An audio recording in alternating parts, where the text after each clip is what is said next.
이런 가운데 고 김영삼 전 대통령의 차남 이름 등장을 했습니다. 관련된 영상을 보면서 자료를 보면서 저희가 말씀을 드리면 지지자들 사이에서 김현철, 김영삼 전 대통령의 차남 이름이죠. 당시 구속됐습니다. 이야기가 나오기 시작한다. 그리고 신지호 국민의힘 전략기획부총장, 김대중 김영삼 전 대통령 사례로 본 김여사 해법을 쓰면 명칼럼이 될 듯.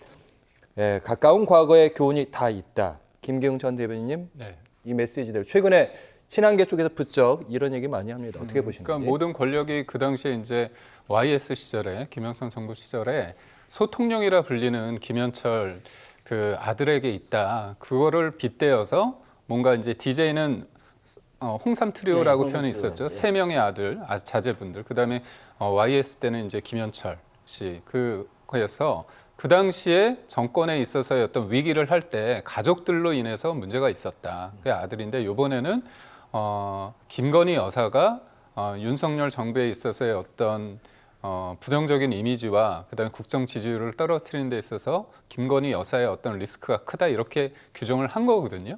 근데 저는 이 부분에 있어서 조금 케이스 바이 케이스로 봐야 된다는 거죠. 제가 앞서 말씀드린 것처럼 김건희 여사가 명품백 받은 부분에 대해서는 이론의 여지가 없고 많은 분들이 다 봤잖아요. 근데 지금 여러 가지 문제를 삼는 것 중에서 야당이 공격하는 포인트 중에서 예를 들면 김건희 여사가 임성근 사단장 구명 로비 의혹을 했다. 그다음에 또 산부 토건 주가 조작을 했다. 그런 내용에 보면은 야당의 소위 말해서 그 장경태 보좌관이 뭐라고 얘기하냐면 진실은 중요한 게 아니다.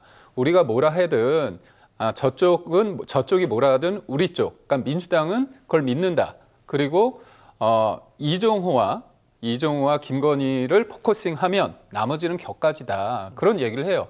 이미 그 제보 자체가 문제가 있다는 걸 인지하면서도 기승전 김건희로 다 때려 넣고 있는 겁니다. 그런 거 가정 이게 무서운 게 저희도 이제 중도나 보수 입장에서도 피곤한 거예요. 하도 공격을 하니까 처음에는 반발을 하다가도 이런 녹취가 나오고 사실에 근거하다고 이건 아무도 얘기할 수 없지만 이런 녹취가 나옴으로써 인해서 이미지가 실추되는 겁니다. 피곤하고 그런 것들을 김건희 악마화 네, 거기에 대한 말씀이신 비판적인 말씀이신 이제 거고 우리가 논의해야 될 부분은 마지막 말씀을 드리겠습니다. 우리가 논의해야 될 부분은 김건희 여사를 악마화한다 안 한다의 문제가 아니라 현재의 대통령실 시스템이 국민을 위해서 제대로 굴러가고 있는가.